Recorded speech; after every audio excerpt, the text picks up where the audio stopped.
This episode is brought to you by the members of the You Run Podcast Network, the Paranormal Misfits Podcast, the Horror Friendly Podcast, the Girl and the Gay Podcast, Video Tasties, Pop Culture Reflections Podcast, the Ghoulish Gallery, You Gonna Eat That Crust Podcast, Voices from the Mausoleum, the Dewey Pop Monster Podcast, the Aardvark and the Magic Moshi Do Red Dwarf, and Movies for Days. All available at yourunpodcast.com. Hi, Heather. Hi. Let's kick this off with a quote, shall we? Okay. I have received your letter of the 7th of May 1947 referring to information relative to an individual who you believe to be the identity of the killer of Elizabeth Short, also known as the Black Dahlia. As the investigation is a matter being conducted by the local police department in Los Angeles, California, I am taking the liberty of referring a copy of your letter to that organization. Your courtesy and interest in communicating with the Bureau is appreciated. Yours sincerely, John Edgar Hoover. What the fuck? Why? Because he was the head of the FBI when this case happened. That really sucks. Yeah, this episode's going deep. That's so weird. Yeah.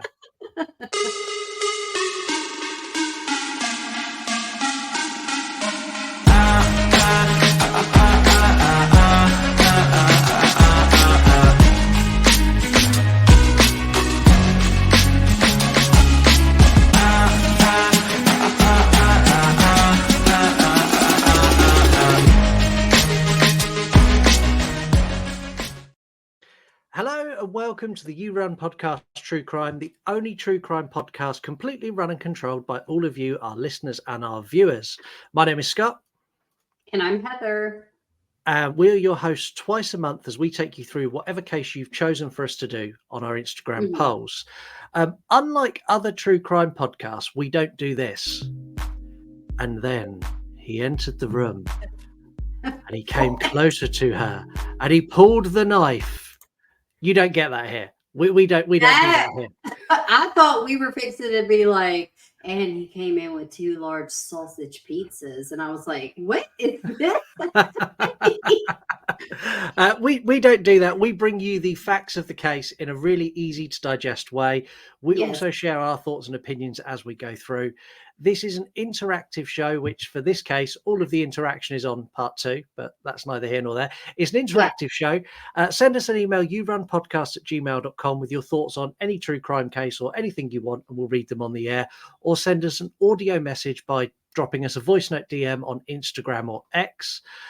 They'll be played on the air, so you can get involved in the show that way. Also, super important, if you are watching us on Rumble on early release, leave us a like. Leave us a follow because we're growing on Rumble rapidly and it's really cool. And I'm pleased with that. So hello, everyone in Rumble world. I don't know what we call it. Rumble land. Let's get ready to rumble. Yeah. I don't know either. If you are listening to us on any podcast platform, leave us a 5-star review. That really helps us reach new audiences. And if you want to support us in a financial way, you can do that by going to yourunpodcast.com, going to our shop and buying a t-shirt with Heather's face on it. Like, look at my face now. But like, really, I look like the little boy who could, because I curled my hair off. And so basically, I still got to send you some photos so we can do some mock-ups of some different t-shirts with different looks. Yeah, and you can also go and get our other selection of clothing there, like our Killer Specs ones, our You Run Podcast ones, True Crime Expert, True Crime with a Splash of Wine. Like, we've got it all. So go and have a look. Hey, you want to see my shirt? Hold on a second. I'm interrupting the podcast. It says always pissed with a possum. Sorry. I hope it doesn't screw the recording. I had to wear it because it's my mood. Yeah, I like it. So let's get into this. So on the morning of the 15th of January, 1947, a mother taking her child for a walk in Los Angeles stumbled across a gruesome sight, the body of a woman cut clean in half.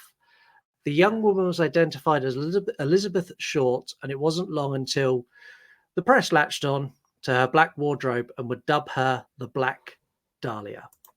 decades, the press, the public, and various law enforcement agencies across the United States have been trying to solve the case of Elizabeth Short, better known as the Black Dahlia. Little is known about Short's personal life or the events that led to her death. All we do know is that she was an aspiring actress who moved to LA to make herself big in Hollywood. On the 15th of January, her body was discovered in images that are far too graphic to show here. She had been horribly mutilated and tortured for days. The images were so shocking that the local press added a blanket before taking more pictures. There were even confession letters sent to the press along with her personal effects. Today, with your help and assistance and the details from the FBI files, we are going to look at this case in detail and who knows, maybe bring a close to the case of Elizabeth Short, the Black Dahlia. Sad. It's like, it is sad because it's unsolved. It's sad because it's a human life. And it's sad because, it just, it's a person, and you have to look at that at the end of the day. We do this true crime stuff, and I don't think that people really humanize these humans as much as you should, because she was a person, and she was young, 22 years old. I think 22. Yeah. She whole life ahead of her, and it's insane.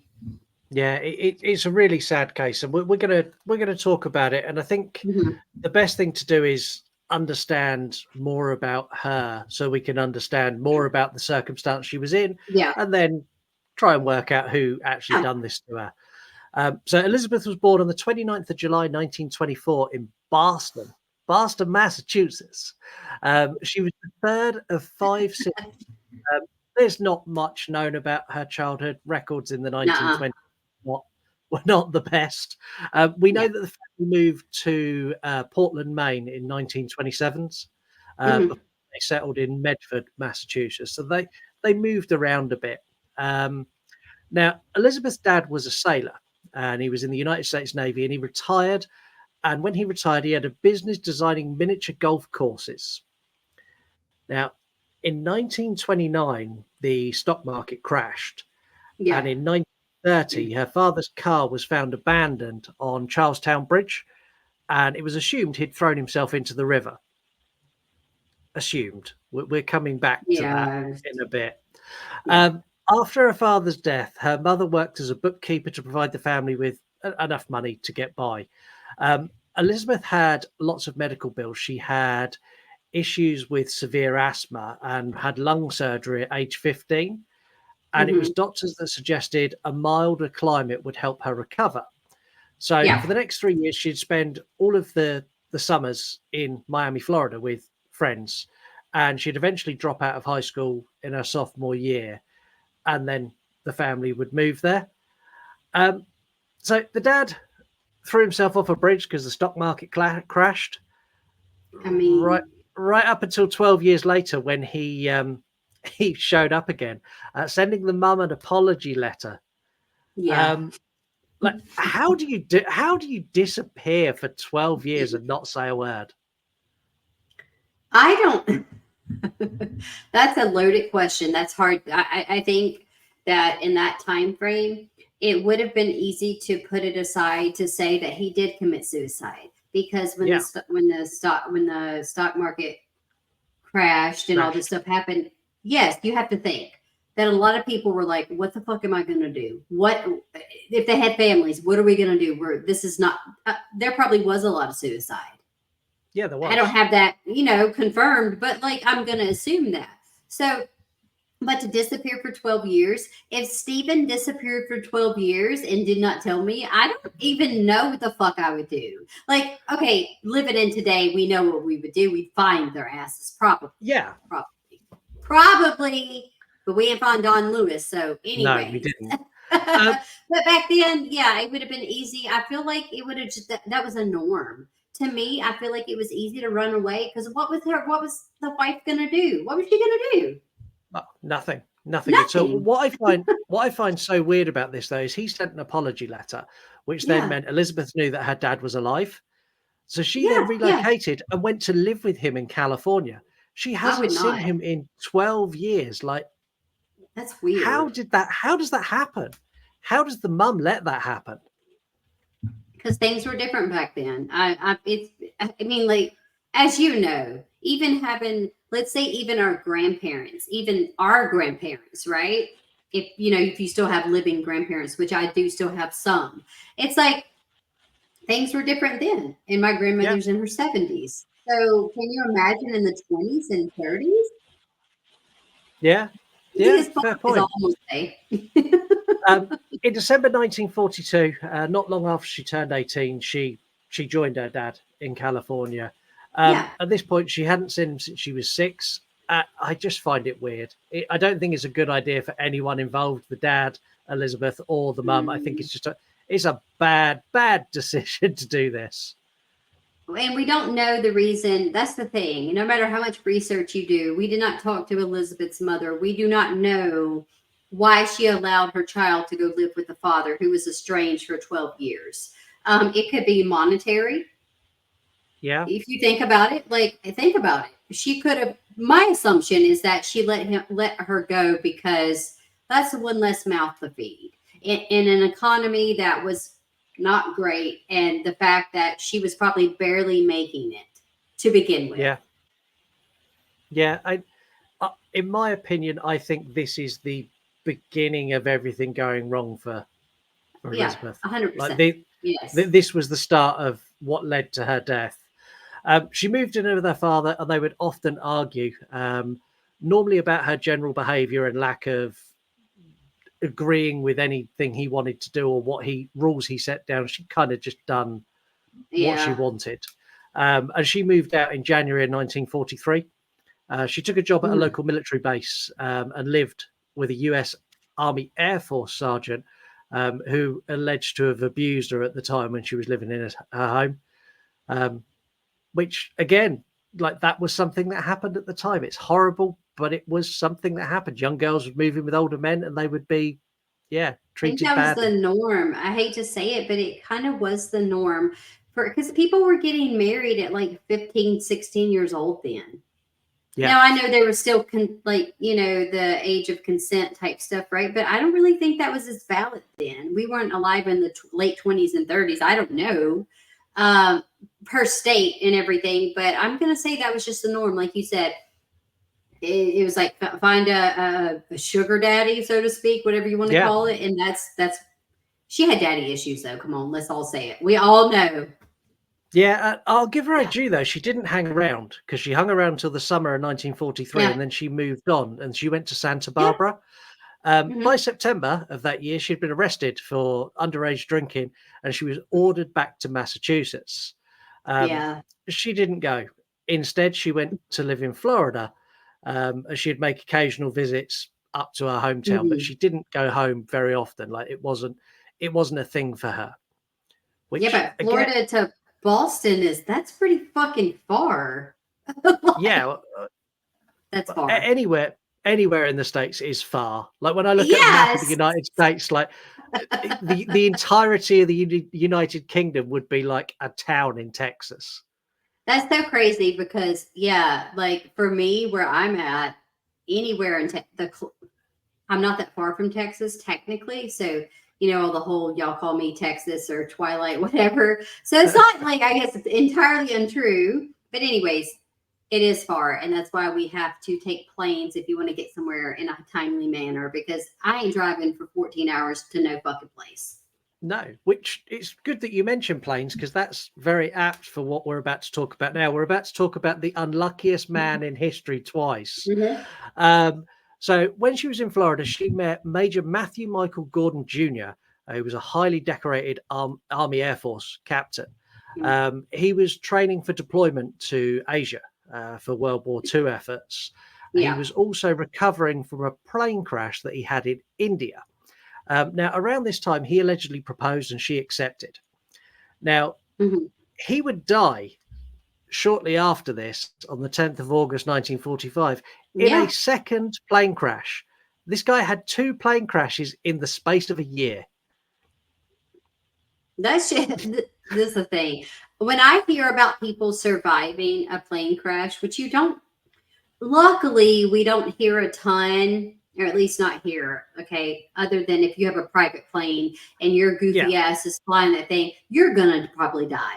Let's just go ahead and write it down now that if you own a private jet of some sort, you need to have a wheel because that is how you're going to die. Yeah. Okay. So now commercially, you don't hear about that very often. It has to be some crazy shit. And I always think, how the fuck do these people how can anybody like survive? But to survive one and then die another one, and like then die 8 in the months second later. one. Like when that plane was going down the weird. second time, he must have been like, "Fuck, not again." Seriously, not Can you again. imagine, like, this is why I'm so scared. Like, I'm not really so scared to fly, but like, I haven't flown in years, just because I've had a baby and everything else. But I'm still scared, low key. Like, I'm not gonna lie. Like, it doesn't matter if it's like, I know like commercial airlines are fucking safer than driving in a car, but I'm still scared. Yeah. I'm scared as fuck. I gotta get drunk. I mean, dead drunk. Well, I say every single time we go to an airport, my phrase every single time is, if I was meant to fly, I would have been born with wings, and I wasn't. No, but you can get those cocktails and get up there to heaven quicker. Yeah, that works. There you go. Fun fact, Elizabeth's sister, Dorothea, also served in World War II. She was a linguist specialist, and she was involved with decoding Japanese messages, which it's irrelevant to the case. I just thought it was really cool. What a cool job. I mean, that is pretty cool because, like, I wouldn't know how to fucking do that. I don't even know what really that is, to be honest with you. I mean, like, I'd be like, okay. She was basically a spy. She decoded secret messages and told the Americans what they meant. Yeah, really cool. Less than a year later, in 1946, the war was over, and Elizabeth relocated, this time to LA. And she moved in with an old friend that she had when she was at the Air Force Base in Florida. Yeah. Now, I don't want to say anything negative necessarily about Elizabeth, but I think it would be fair to say she was a party girl. She drank a lot. She attended lots of evening events, and looking at her history of dating, she fell in love quickly and fell out of love quickly as well. I think that was just maybe there was a little bit of promiscuity, like, and if you're single and you want to mingle, like, what can you really say at that time frame? That would have been more taboo because it would have been like slut shaming, so to speak. I think at the time, I don't want to say anything bad about her, but there are character traits that she has that cannot go ignored, because if we do, like when we talk about stuff later, it's a lot harder to. It is what it is. Yeah. Yeah. No, I know. She only spent 6 months of her life in LA. She worked as a waitress, and she was claimed to be an aspiring actress. Now, despite what you may have seen in movies depicting it, there is no evidence she ever auditioned for anything. Not a movie, not a TV show, not a stage show. I think a ton of people think that, though, Scott. I think that that gets like misconstrued because I think when people hear the story or they hear Black Dahlia's name, they're like, oh, yeah, she was going to be in the movie. No, she wasn't. She didn't even get that. No, she didn't even get to that point yet. No, and I think a lot of this is just people's assumption at the time. Because if you were a pretty girl in Hollywood around this time, everyone in Hollywood would assume you are there to become an actor or an actress.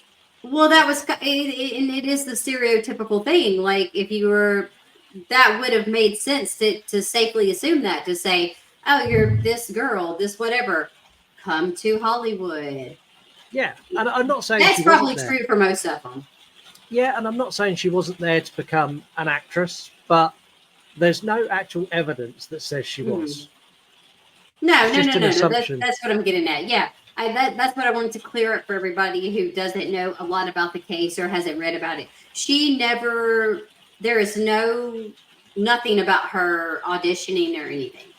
No, and I looked everywhere to find something. It's not. She had just slid into Hollywood.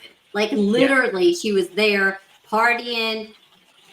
That doing whatever she wanted to do, and she didn't never get to that point of being like where you would audition and do things like that because her life was cut short. So there you go. Yeah. This case is a real example of that escalated quickly. Like this goes from like she was in Hollywood, she was having a great time, Yeah. and then on the 9th of January 1947, she returned home to her home in LA. She'd been on a short trip with her boyfriend at the time, Robert Manley. Yeah.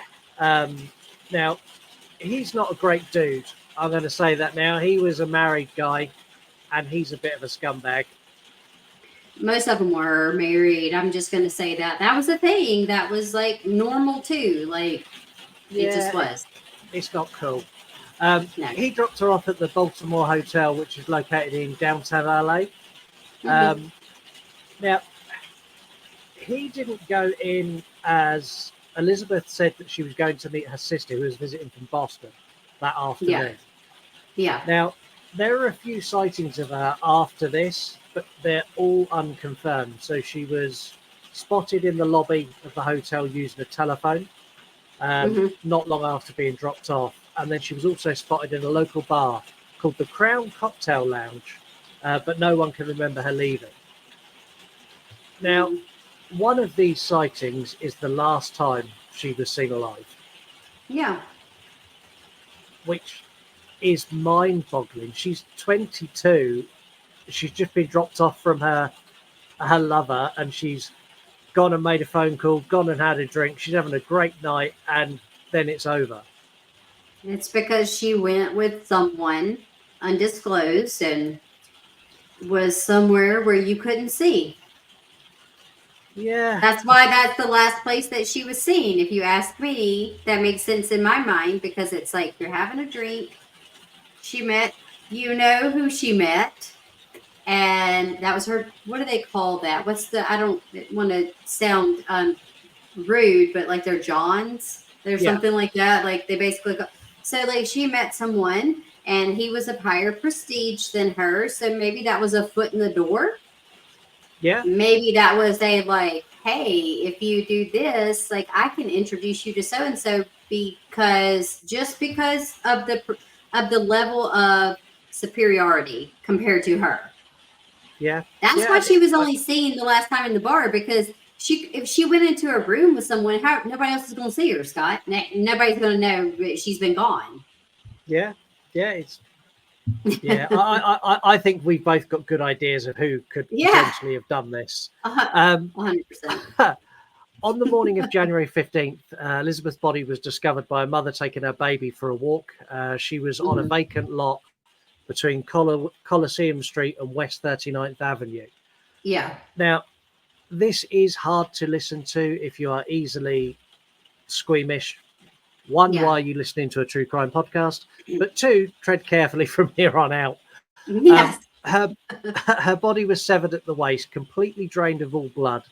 Her face had been slashed ear to ear in what is known as a Glasgow smile. She had several cuts on her thighs and her breast. Several sections of flesh were sliced away completely. Yep. Her lower half was positioned a couple of feet away with her upper half away from her upper half. Her intestines were tucked underneath her buttocks, and the body had been posed, arms above the head with elbows slightly bent, and her legs spread apart. The photos taken at the scene were so shocking that before they were published, the Los Angeles Herald had their in-house artist draw a blanket over the images, which is the thing you saw in the montage at the beginning. Yeah. I viewed the photographs. I'm sure you did as well.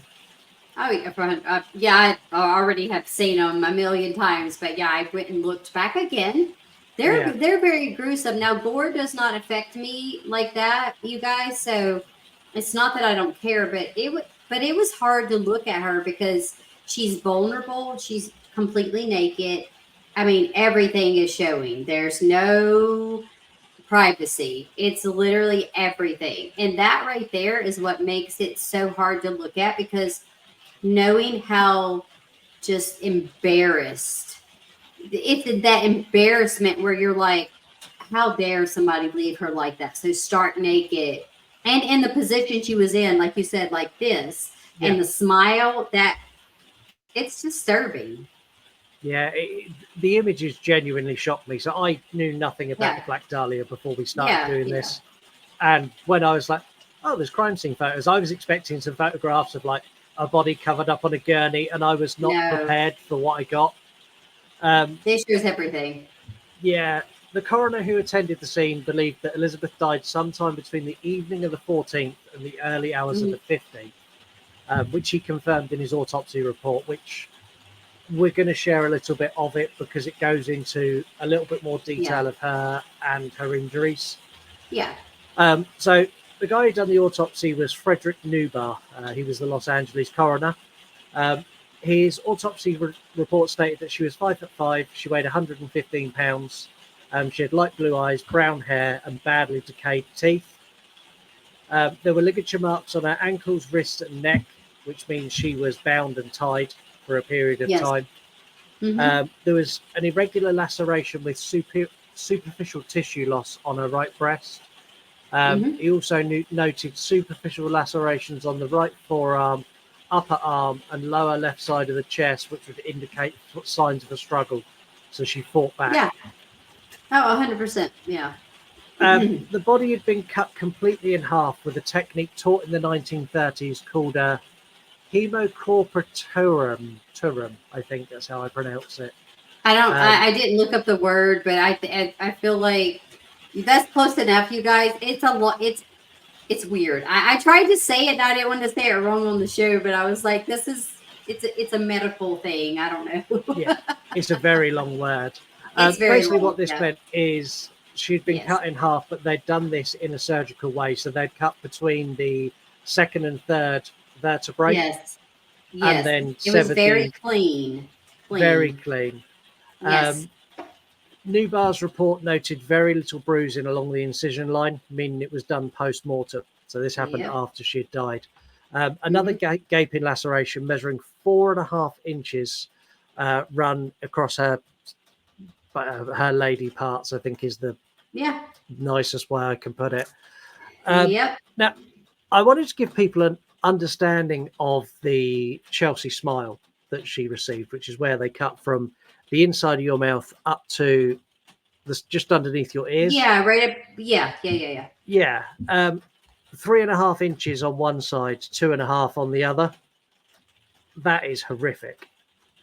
It's like the Joker, if relevant now, if you want to compare it to something. Back then, that wouldn't have been a comparison. But it, we'll get into more of that later on when I talk about my other stuff. But it's like I'm not 100% sure why that was done specifically. If it was just to add to the macabre to make her look like she was smiling almost, Yeah. because I mean, it's like a force. I don't know. That shit is creepier to me than the clean cut in half, to be honest. Yeah. That It's is what really. this is what's scary. Yeah, it's the most horrible thing ever to look at. Yes. Her skull was not fractured, but there was bruising noted on the front side of her scalp. Also, a small amount of a subcranial bleed, consistent with blows to the head. Yeah. The cause of death, believe it or not, was not the stabbing or the cutting in half. Nope. It was basically that she died of shock because of what was being done to her. It was the shock of the blows to the head and the face that basically ended her life. Newbar noted that Short's anal cavity was dilated by 1.75 inches, suggesting that she may have been raped. Samples were taken from her body for the presence of sperm, but the results came back negative. Well, and also we have to think about this too. Back then, the technology was not sound in mind. It wasn't sound for.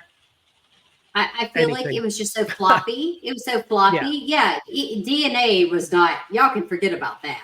Like I don't think that was even back then in 47. No. So therefore, I just feel like what if the perpetrator used protection, a condom? Let's say that he used a condom, okay?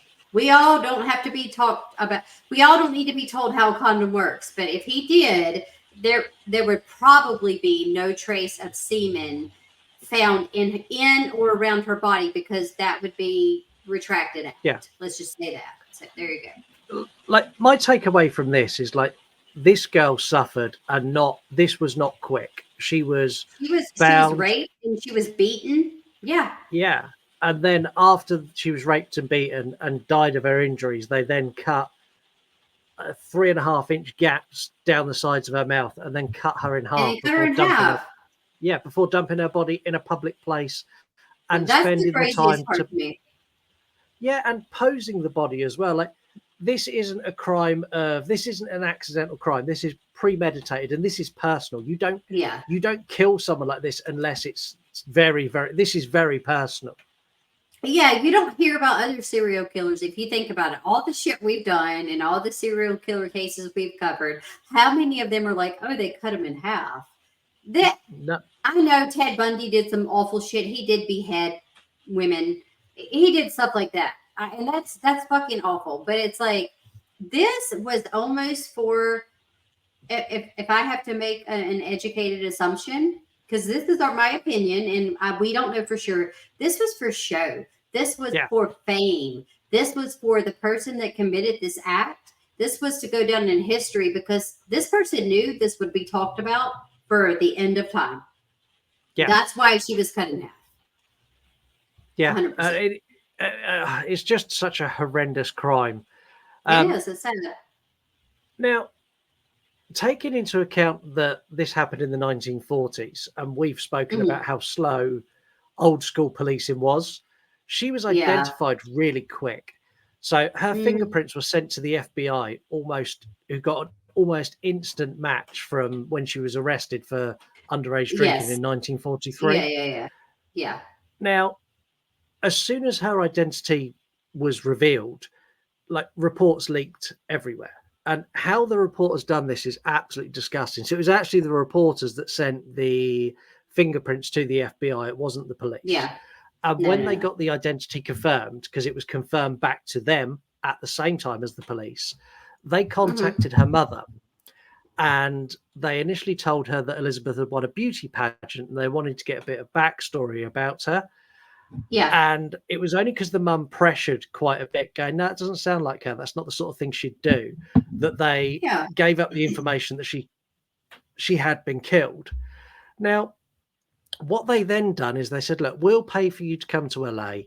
We'll pay for all the time you're here, and you'll be able to help the police investigation basically on our dime. We'll do it for you, because we know it's a very expensive thing. Yeah. Instead, they kept her away from the police and interviewed her themselves and published numerous articles without the police involved. And this completely sensationalized this case, because the press were further ahead with the case than the police were, and the police were finding out what was going on as they were picking up their morning papers. I think that this was done, though, Scott, because at this time in 1947, I would say, but don't come at me if I'm wrong, because I can't remember everything.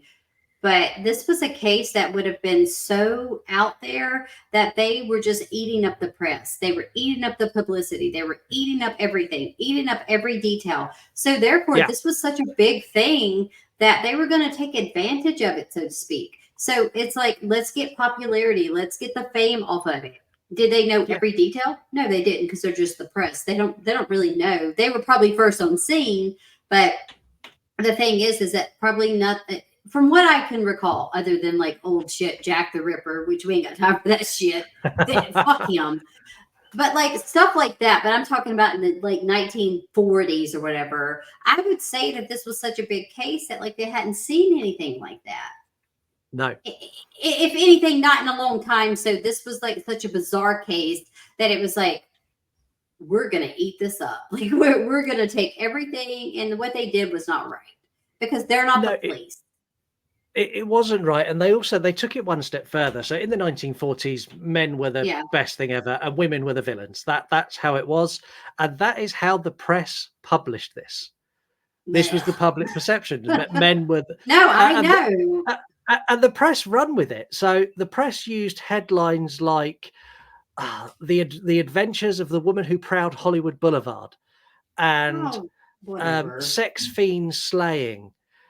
And they also latched on to how she was dressed in a black tailored suit, and they named her the Black Dahlia, which was a Because play of her on the black, movie. the blue Yeah, and it dahlia. was a Yeah. as a play on the Blue Dahlia, which was popular at the Yeah. time. Nothing to do with the Yes. flower, which I thought it was to do with the Black Dahlia flower. We'll talk about that, but like, no, it doesn't have anything to do with that. But yeah, it's because she just was notably always dressed in black, and then they took some inspiration from this movie that I've never seen, the Blue Dahlia, so I don't know much about the movie. But I was just like, all homegirl wanted to do was get in. She wanted to get in. Leave her alone. Come on now. We're going to talk. Heather's getting worked up. Heather's getting worked up because it pisses me off because it's like, if it were a man, it would be like, oh my god, and then it's just like a woman who is sex positive, and even if she was, I want to say this in the nicest way. I'm just going to say promiscuous, okay? Even if she was, so it's none of y'all's fucking business. Like, who cares if she wanted to bang everybody in Bangkok, okay? Who cares? Yep. I get it. It's a different time. 1947. Like, if pearls busted. Exactly that. We're going to talk about the investigation into this case, because the investigation for this case is actually better than most. But before we do that, we are going to take a very quick break. There's nothing better than hanging out with your best friends chatting horror movies. At Voices from the Mausoleum, we have programming that covers everything from found footage to gaming, interviews, and even the first horror morning talk show. Come join us. We're all friends at the Mausoleum.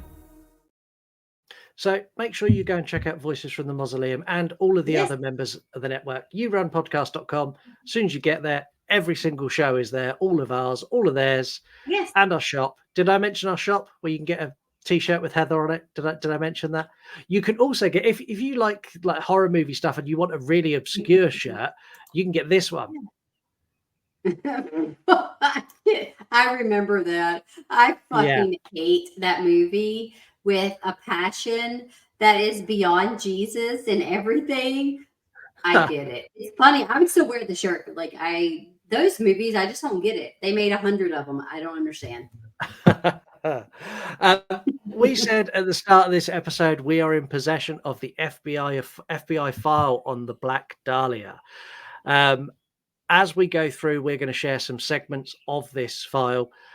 You can obtain a full copy of the Black Dahlia FBI file by contacting them through their website.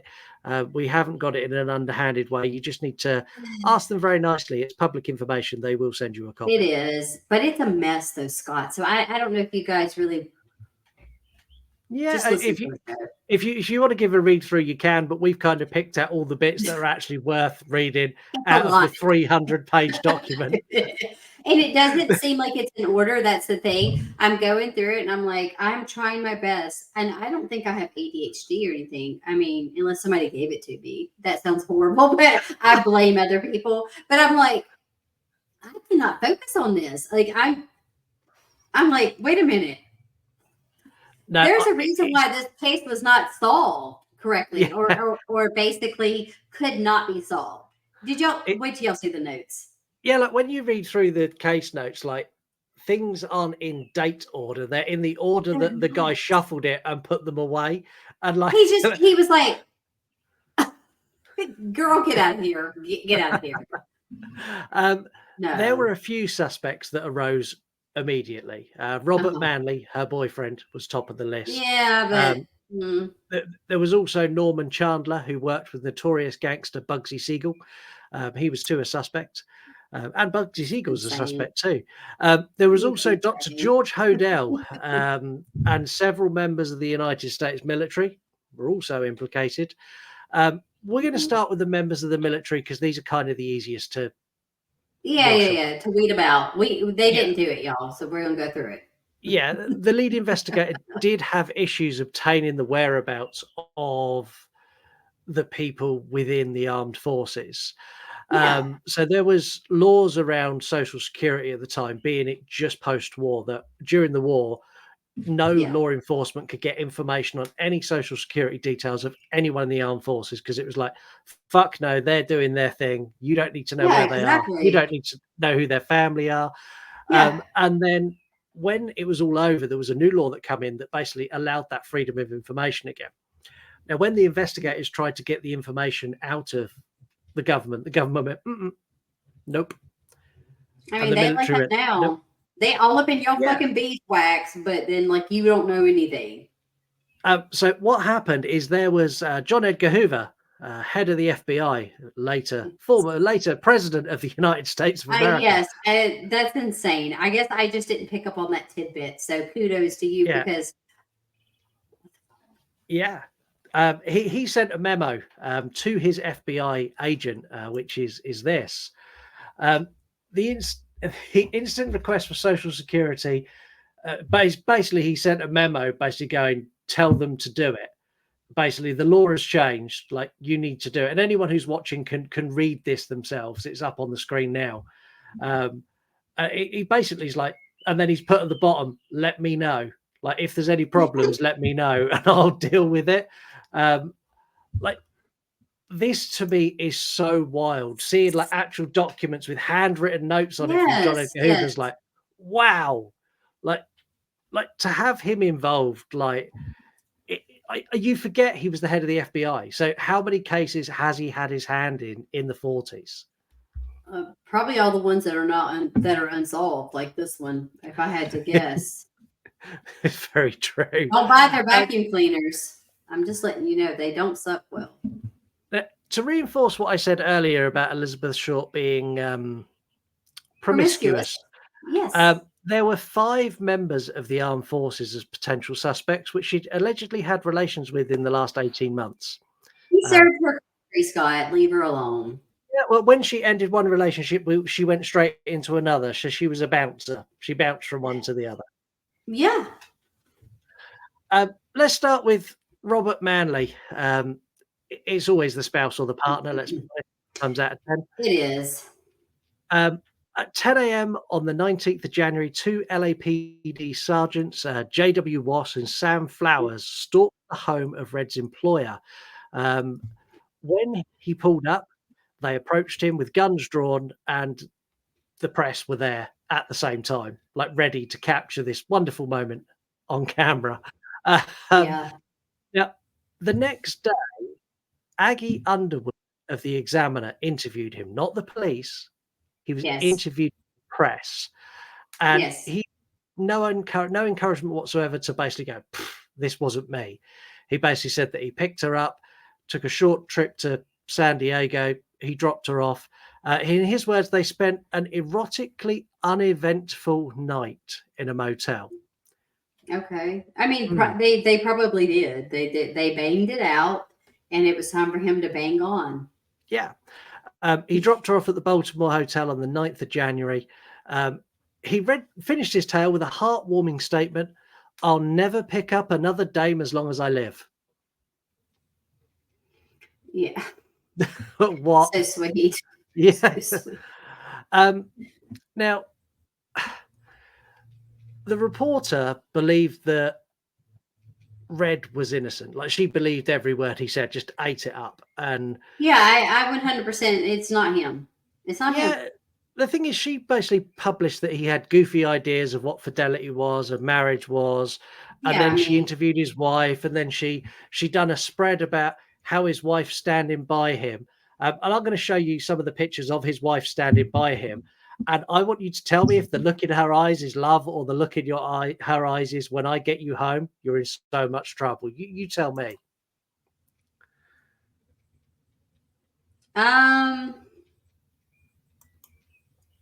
That middle one is sort of like, that's how I talk to my kids if they're bad.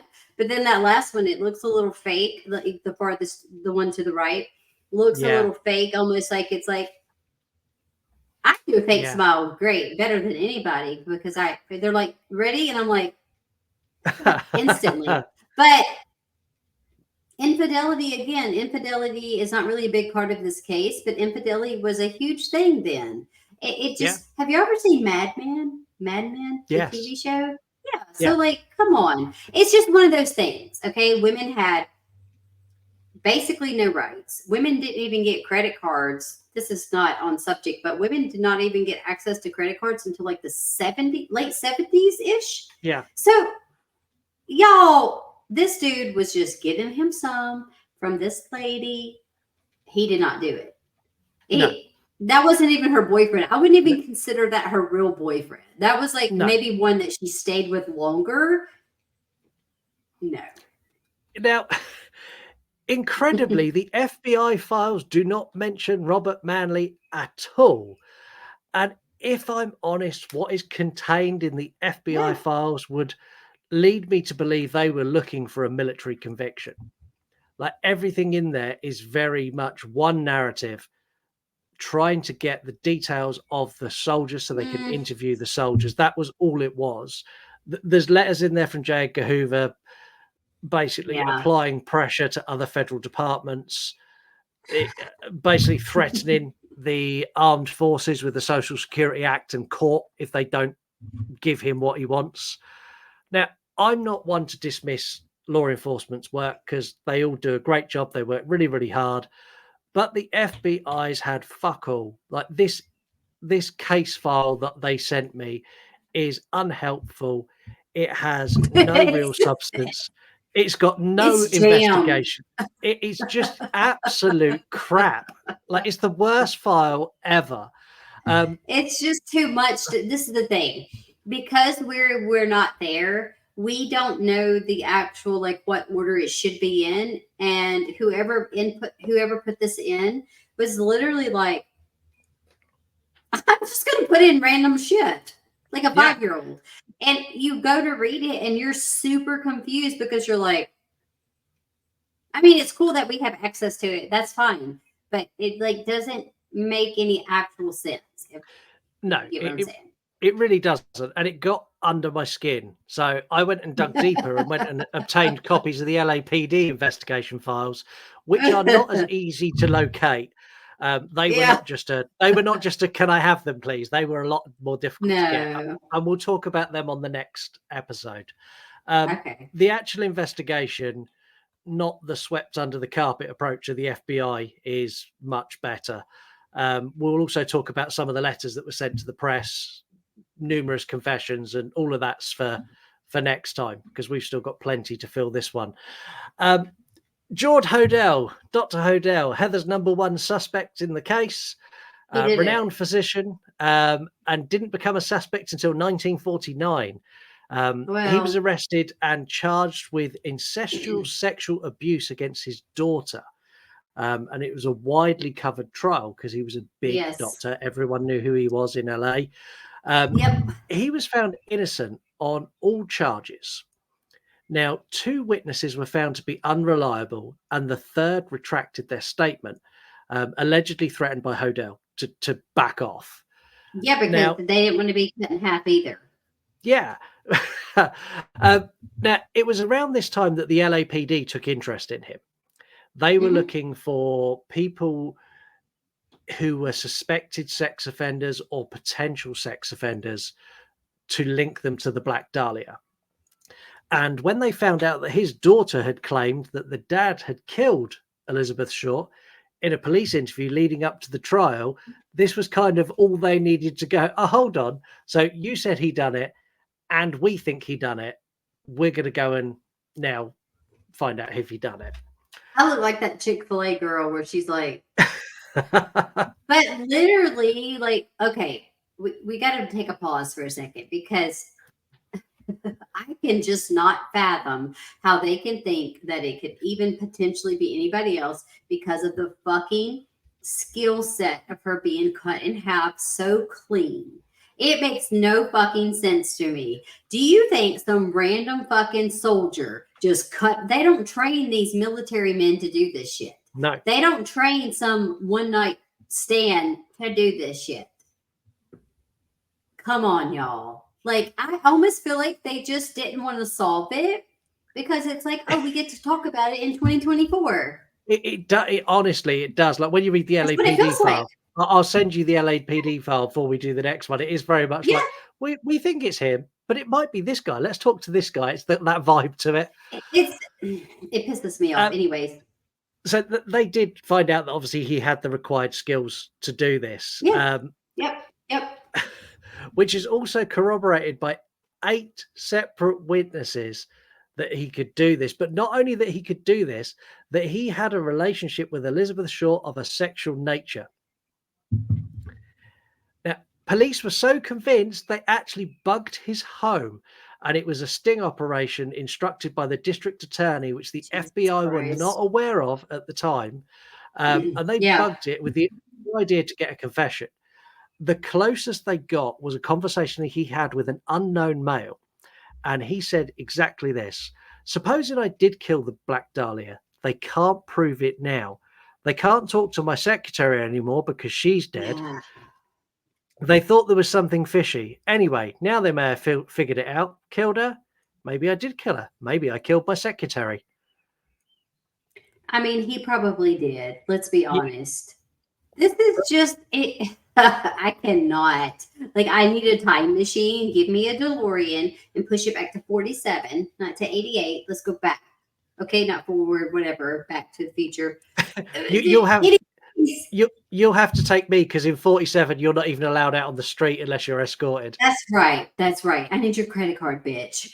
Anyways, like it pisses me off because I really do feel like this is sensationalized to be like, we just want to keep it going. We do know that he probably did it. Do you understand that there are people on death row and in prison right now that literally did not commit the crimes that they have been found guilty for, but they're going to fucking jail? But they didn't do it. They 100% didn't do it. Now, it's not everybody, but there are a handful of innocent people in the judicial system. And it's like, are you fucking kidding me?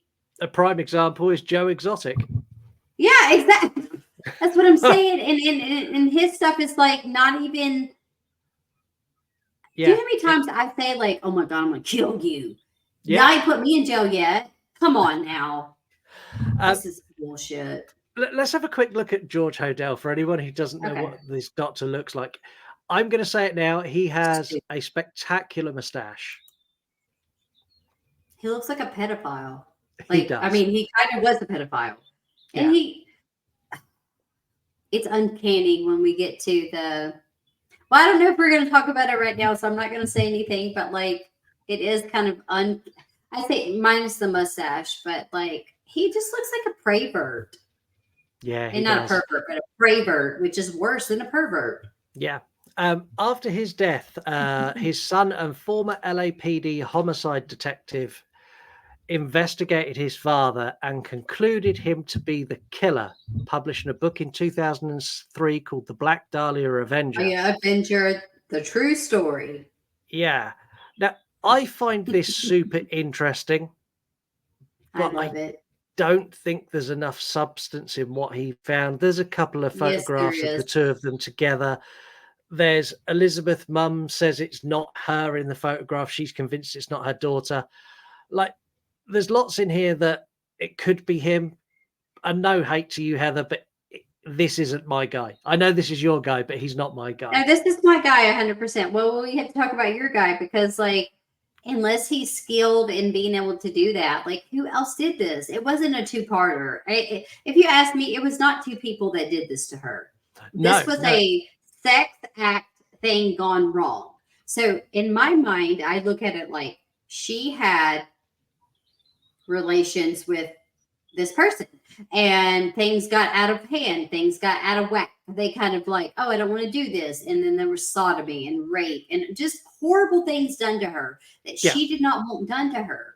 And guess what happens sometimes in those situations? As a true crime person, people panic and they may kill someone because they're like, oh my God, she's going to go to the police and report me because I raped her. Yeah. And guess what? This got out of hand. And so was it premeditated? It could have been, Scott. It could have been. But I think it was a little bit of both, which kind of doesn't make sense because it was like he premeditated the sexual stuff with her. I'm not 100% sure if I think that he literally was like, I'm going to do this exact, like, kill her. But I think when it happened, and it was like, let's go with it. I'm going to cut her in half. We're going to put the, Yeah, I'm just saying. he Hodel is 100% up there as a prime suspect. Let's talk about a wacky one before we dig into my one. Okay. So let's talk about the unexpected pair that is Bugsy Siegel and Norman Chandler. Now, I can't. there are a number of relationships and sexual encounters that we know Elizabeth had, Yeah. which was Yeah. not normal for girls of the time. This No. was not the norm for most No. girls, No. which plays into the theory that perhaps she was a cool girl to make ends meet, which would also explain how she can afford to rent Possibly. rooms in a hotel as opposed to a waitress's salary. And I'm not saying that that's a bad thing, but this is just a possibility. It's just the way it was. It's just what it was. Yeah. So the theory is that gangster Bugsy Siegel killed Elizabeth on the request of Norman Chandler.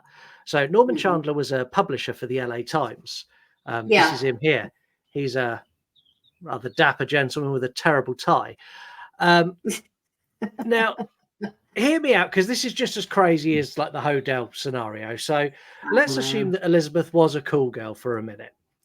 Now, if she was working for Bugsy, which is who she would have been working for, he ran all of the crime and all of the prostitution in LA from the mid 1930s through to the late 1940s, early 1950s.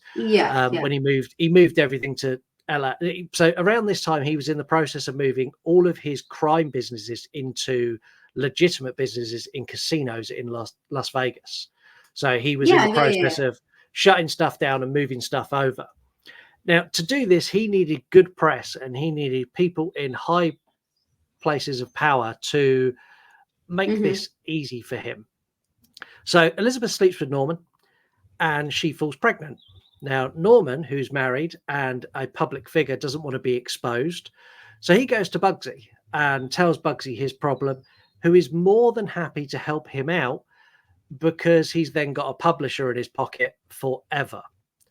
Now, there's no evidence in this at all. There's no first-hand account. Like, the only thing we've got is there is an account from a mob member, a current mob member, who remembers another mob member who was his uncle, called Uncle Vern, who basically told him that Bugsy was involved. So this is really wafer thin, but there's something to it. And anyone who's not seen Bugsy Siegel, he is the stereotypical gangster. Yeah. Like that. He, like legit, like 10 out of 10 would do, probably. Yeah, like he definitely would commit this crime, but this is where it falls down. He does not have the skill set to commit this crime. He doesn't. I don't even like. Okay, it's, you know what it is. That sounds all fun and entertaining. It sounds like a fucking children's story of adventure. It sounds like a great Hollywood movie. It sounds great. Like, let's blame it on some mafia people, some gangsters. He didn't do it. No, he got time for that shit. He doing other shit. He got time to kill her. She was not anyone. No, and I'm with you on that. I agree, but I put it in there because I thought it was really interesting that this was kind of all happening around the same time. It's all insane, but yeah. There are a lot more suspects that have come up in this, and we're not going to get through them all on this episode. So we've saved some for next time. But there's one I want to discuss before we kind of wrap up this final part, and that's my guy. So my number one suspect is Dr. Walter Bailey. So Walter Bailey was a skilled surgeon who is linked to the Black Dahlia in 1996 when the Washington Post reinvestigated the case. So Walter's daughters was friends with Elizabeth's sister, who often visited LA, and they lived in LA. So it's not a big leap in thought to think that the daughter would also know Elizabeth, and therefore the dad would also be aware who Elizabeth Short was. Now, the doctor lived less than a mile from the Baltimore hotel where Elizabeth lived. Her body was dumped less than a block from his ex-wife's house, who he'd recently divorced. He also matched the FBI profile at the time: desensitized to blood, comfortable with a knife, intimate knowledge of the area, and prone to outbreaks of rage. So let's say he did cross paths with Elizabeth. He met her in the bar. They went and spent a couple of days together, and he snapped. Now, why would he snap? Because he's got a Why would he documented. snap? So he's got a documented trigger. So Elizabeth would sometimes speak of a son that she'd lost. She'd lost a son when he was very young, and she would do this as a way to get free drinks or free meals or somewhere to stay or whatever it was. It was a bleeding heart story that people would like, oh, you poor thing, let me get you a drink. It was that kind of, that's how she would use it to get things that she needed. Now, if she used this with Walter, he would snap because he lost a son at a young age. And if he realized it was a lie, this is something he had previous record for, attacking someone who said they'd lost a child when they hadn't. And he just lost his wife as well.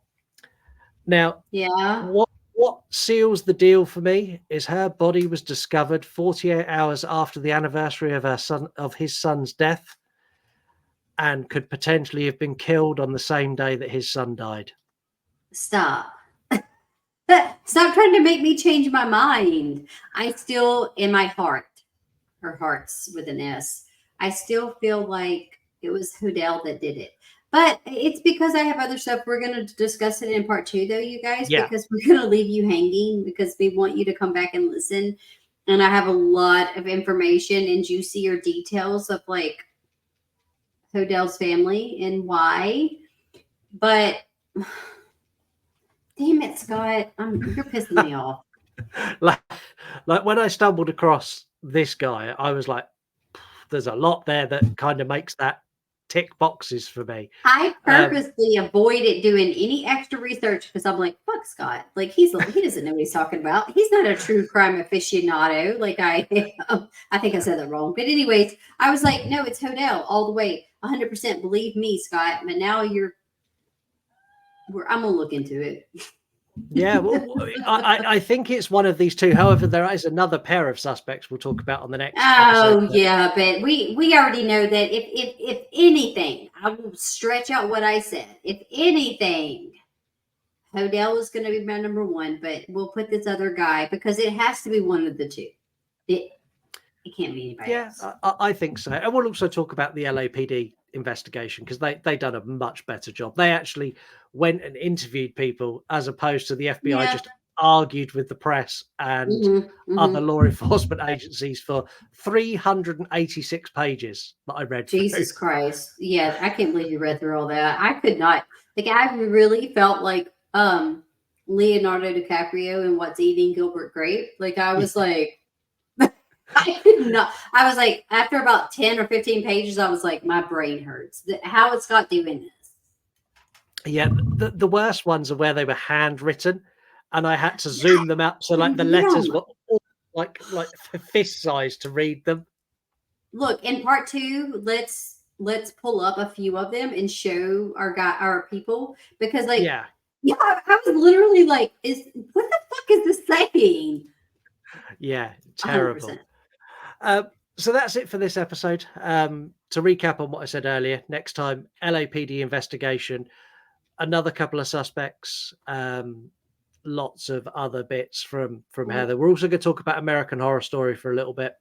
Yes, we're going to talk about that because I have a whole bit and I need to express that. And I need to express my information that I have on Hodel because he did it. I don't know. Like, I wasn't there, but like, did he do it? I think so. I just feel like he did. It just seems natural. Like, it feels like he did it. We're also going to piece together what maybe happened in that time window between her disappearing and her being found. We're also going to look at the letters that were sent to the press, one of which contained personal effects, including her birth certificate and where that may have came from. And I'm going to throw something really interested into the mix. I'm going to give you a murder location because I think I've found it. If my guy is the guy, I think I know where she died. I think I have the location. I think that you're just trying to make me do more work. You're like that mean science teacher that's like, this isn't good enough, do more work. And I'm like, but like I'm doing a lot of this just based off the top of my head from watching documentaries. Like I don't recommend the movies. The thing is, there, Heather, like your true crime knowledge is so good.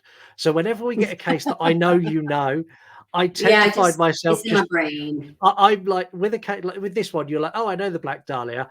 I'm like, I am going to Yeah. dig so deep, so at least my knowledge level is like around about where it needs to be. And then when And I this is dig, I find stuff and I go, oh, that's interesting. Where does that take me? yeah, and this is the thing with me. Like Scott always does the most, like all the time. He's like if it wasn't for you, the show wouldn't even be on the air right now. But the thing is like a lot of this is just lives rent free in my mind, and I'm like, oh, I already know all of this. Do I have to research? Yeah, I got to go back and look at stuff. But you go so much further because you're like, wait a minute, I get it. You don't know on the surface level most of the stuff. And to you, you're like, who's the Black Dahlia? I don't know what the fuck you're talking about. Yeah, And and I'm like like, I don't oh, I like know because who that is. yeah, and because I've never watched because I'm not into true crime, but I've never sat and watched all these Yeah. documentaries. So like we Yeah. get like the Black Dahlia, and I go to the internet. Who is the Black Dahlia? And the Black Dahlia will then they'll tell me who that is, and I'm like, who could have killed the Yeah. Black Dahlia? And then I'll get like Yeah. a list of names, and I It's a basically lot. do. Yeah, I do the same work that they do when they put documentaries together, and I kind of Yeah. pick Yeah. what Yeah. I Yeah. think, but I've got no knowledge what the rest of the world have discussed on this. So, like everything we're talking about now, other people may have said 1,000 times. They may not. I don't know. I mean, I didn't listen to any other podcasts prior to doing any type of investigation because I just don't want to. And honestly, the one documentary on it with George's son, Steve, it's a good one to watch. I think it might have been a Cold Case Files or something, but anyhow, because it's like hard to find. You can't really like find the documentary per se. It was like just on TV. And Yeah. so I don't recommend watching the movies because the movies are they're just dramatization, you guys. If you watch the movie and if you watch the first season of American Horror Story, which we'll get into next episode, it's all for fun. It's fabricated. It's not exactly true. So don't watch it and say, "Oh, well, you said this and that." Bitch, don't come at me because no, I didn't. Like, no, I'm just saying, like, it's all dramatization. Okay, so Yeah.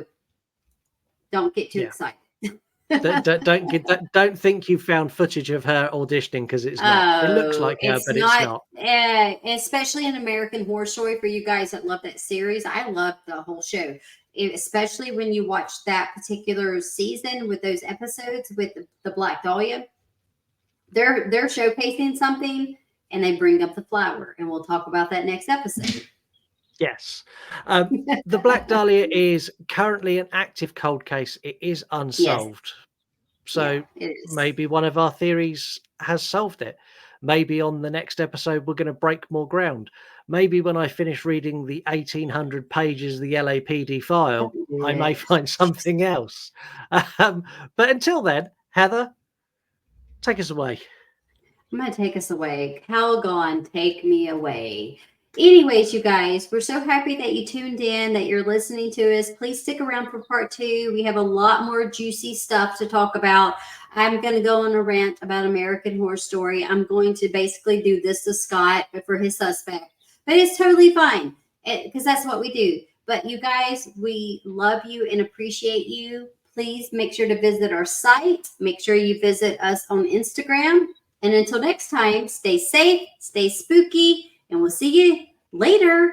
Bye. Bye.